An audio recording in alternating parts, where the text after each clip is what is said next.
Hey guys, welcome to episode 2 of Capturing Cosplay. My name is Sadiq Mosley of M-Light Studios, and today we're going to talk about experimenting and storytelling in photography. Growing in art means striving to improve every day. Years ago, I had a martial arts instructor tell us that measuring success should not be done by comparing ourselves to others. Instead, ask yourself, are you better today than you were yesterday? Years later, I found the same motto plastered across the wall of a local gym. Better than yesterday. And that is what the goal of this series is going to be. Now, when I bought my setup, I got a 24-70 f2.8 lens, but I've rarely ever used it. When I do, I usually opt for the 50-70 range of it, unless I'm doing an event or group photography. So going into this shoot, I wanted to experiment with the wide end of this lens on portrait work. Another thing I wanted to try on this shoot is to change up my gel work. If you've followed any of my social media or my website, you'll see that most of the colors I like to go with are magentas, blues, and teals. I wanted to try something different during this shoot. Hey guys, Sadiq Mosley with M-Light Studios Photography here on the last Sunday of San Japan here in San Antonio, Texas. I'm with the beautiful Ashley. Introduce yourself. I'm Ashley, Instagram modeling Pixie. Spell that for her. METTLINGPIXIE. Thank you. So, hey, yesterday we did her Battle Damaged Alice cosplay shoot. Yeah.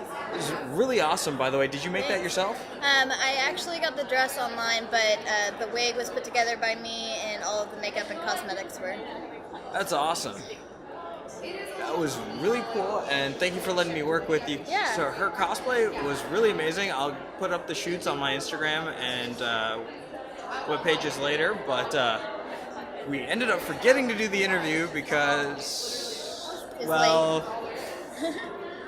there was some alcohol somewhere somewhere in that, maybe little. In the building that we wanted to partake in. Yep.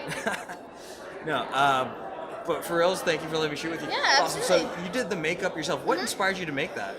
Well, I do special effects makeup and have always kind of gory side of cosplays because I feel like a lot of cosplayers don't really get into beat up kind of cosplays anymore. It's more prettiness. So I wanted to kind of be different. I also like working with silicone, which was part of the scar that I did. Oh wow. Yeah. So what inspired you to do Battle Damaged Alice in Wonderland? I guess, I was working on a steampunk version of her, and I really wanted to test out some blood and gory style of that. When I was younger, I actually read this book. I can't remember the name of it, but it was basically a dystopian version of Alice in Wonderland. Okay. And so she was the commander of an army, and I don't know, it's a really cool idea to make that come to life. It's pretty cool. What other cosplays do you have? I have Shiro from No Game No Life. Another one was a handcrafted Eevee evolution that I did for Colossal. Okay. Battle damaged as well? I did have her battle damaged at one point, but I don't have the photos of it yet. Sad day. Yeah. All right. Well, hey, definitely thank you for letting me work with you. Yeah. And like I said, the photos will be up on my Instagram, and I'll be sending you the photos directly through. When Ashley told me she was going to do a bloodied up Alice, I immediately thought of the trading card game Force of Will, where Alice comes out of Wonderland and saves the day and becomes this powerful, amazing warrior. And that's the story I wanted to tell with the first photo. So the first thing is to give somebody that larger-than-life heroic type appearance. You want to shoot from a lower angle shooting up. It makes the subject appear powerful and strong. And the deeper the angle, the more pronounced that message, but you do want to be careful because too steep of an angle can warp and deform the appearance of the model.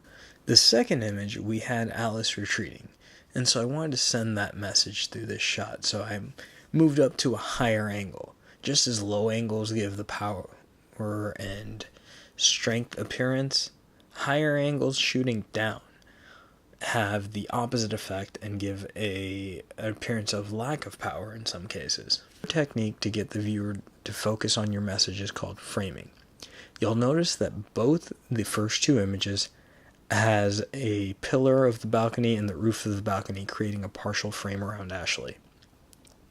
This causes the eyes to start focusing on what's inside that area and takes them away from things that are outside. So it starts narrowing down where you're going to start looking. So another concept to get the viewer to focus on the message and the subject is called leading lines. So you can see in this image here that we have the railings pointed towards her, the staircase and the railing combined to make an arrow pointing to her, and then at the very top you'll see that the roof of the balcony has not really beams but grooves that form a line that point directly to Ashley. So telling a story does not always require you to have the full model in the frame. Something I really like to do is take a picture without having the model's head or sometimes the upper half of their body in the frame. This shot, you can see the combat boots, you can see her loosely holding the bunny and stepping forward into the red light. I made sure to have the bunny behind her to give the appearance of her leaving her childhood behind and stepping into the fire of combat. The next image, I went back to my trusted 85mm lens because I needed the f1.4 aperture, and then I had her lean forward so that only her face stayed in the plane of focus. By taking everything else out of that plane and just only focusing directly on her eyes, you'll start noticing that her body, her hands, and everything in the background starts getting distorted. Then you have her screaming in pain and sharpening the wounds on her face, as well as having the luck of having that amazing wind with the crazy bokeh of the background lights, and we get this message of her reality being warped and her innocence being destroyed. Growing as a photographer and an artist doesn't stop when you leave the set. I love experimenting with different lenses, different angles, different lighting, but I also love to try different edits of the same photo. At the end of this video, you're going to see 3 very different edits of the same photo. Take a moment, look at them for a while, and then tell me which one you like the best and why in the comments below. Also, if you have any topics you want me to cover in future videos, go ahead and leave that in your post as well. Remember, if you like my content and you want to be updated to the newest releases, tap that subscribe button, ring the bell notification, and also I want to follow along with your journey as you strive to get better today than you were yesterday. So add the hashtag #CapturingCosplay to your photos on social media so that I can follow along as well.